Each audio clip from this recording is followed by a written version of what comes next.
موسیٰ علیہ الصلوۃ والسلام جو تھے نا وہ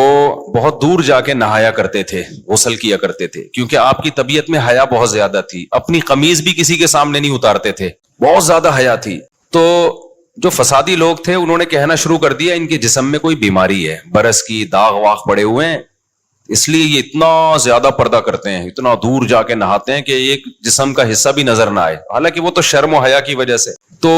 حضرت موسیٰ کو کتنا غصہ آتا ہوگا نا کہ جو چیز میری تعریف کی تھی وہ انہوں نے کیا بنا دی، کیونکہ بنی اسرائیل کا مینٹل لیول ہی نہیں تھا کہ کسی میں اتنی حیا بھی ہو سکتی ہے کہ مرد ہو اور اس کو کرتا اتارتے ہوئے بھی شرم آئے لوگوں کے سامنے۔ لوگوں کا مزاج ہوتا ہے نا، بعض لوگوں کو بہت زیادہ حیا ہوتی ہے ان میں۔ تو اللہ تعالیٰ نے کیا کیا، اللہ تعالیٰ نے موسیٰ علیہ السلام پہ جو الزام لگ رہا تھا نا کہ ان کا جسم خراب ہے اندر سے، یہ اتنے چھپا کے رکھتے ہیں اس کو، نہاتے بھی بہت دور جا کے ہیں، کسی کو ذرا بھی باڈی نظر نہ آئے، تو اصل میں اندر سے معاملہ کیا ہے، خراب ہے، داغ واغ ہے اور کوئی بیماری ہے ان میں۔ اتنا زیادہ انہوں نے پروپیگنڈا کیا نالائقوں نے کہ قرآن میں اللہ تعالیٰ نے فرمایا کہ فَبَرَّأَهُ اللَّهُ مِمَّا قَالُوا، اللہ نے موسیٰ علیہ السلام کو ان کے الزامات سے بری کر دیا۔ بخاری میں حدیث ہے کہ موسیٰ علیہ السلام کہیں دور جا کے غسل کر رہے تھے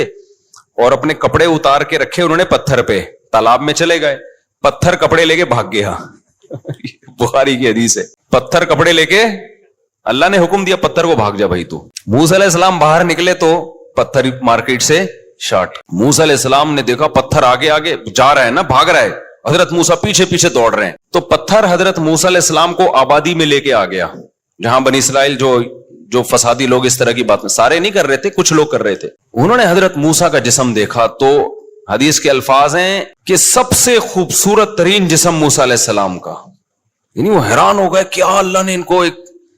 ایک فٹنس ہوتی ہے نا، یہ والے باڈی بلڈروں کی فٹنس نہیں جو اسپیڈ بریکر نکلے ہوئے ہوتے ہیں یہاں سے، اس کو لوگ سمجھتے ہیں کہ یہ حسن ہے، یہ کوئی حسن نہیں ہے۔ اللہ سب سے زیادہ پیغمبروں کو حسین بناتے ہیں۔ نبی صلی اللہ علیہ وسلم کا سینہ اور پیٹ برابر تھے، ایسا نہیں تھا کہ یہ سینہ نکلا ہوا ہے اور کمر بالکل یوں کر کے اور یہاں سے کٹس اور یہاں سے کٹس۔ یہ تو میں کسی باڈی بلڈر کی مذاق نہیں اڑا رہا، لیکن یہ کوئی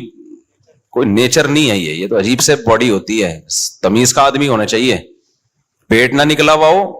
ہائٹ ہو، سینہ تھوڑا چوڑا ہو، اس کا گول سے بازو ہو، اس کو فیٹ ویٹ نہ ہو، یہ یوں کر کے جو سینے لٹک رہے ہوتے ہیں لوگوں کے۔ تو موسیٰ علیہ السلام کا جب انہوں نے جسم دیکھا تو انہوں نے کہا کہ اس سے زیادہ خوبصورت تو کوئی ہو نہیں سکتا۔ تو قرآن میں اللہ نے کہا کہ اللہ نے بری کر دیا موسیٰ کو اس الزام سے۔ لوگوں نے کہا بھائی یہ حیا ہے ان میں، اب وہ تو پیغمبر تھے، اللہ نے بری کر دیا، لیکن اللہ ہر ایک کو تھوڑی اس طرح الزام سے بری کرتا ہے۔ تو میں نے طلبہ کو ایک بات کہی، میں نے کہا دیکھو اس دور سے یہ فسادی لوگ ہر عمل کی الٹی تعویل کرتے ہیں، ہر عمل کی الٹی تعویل۔ آپ کوئی بھی اچھا کام کرو کیڑے نکالیں گے بیٹھ کے۔ ہمارے جامعۃ رشید میں تو ایسا بہت ہے،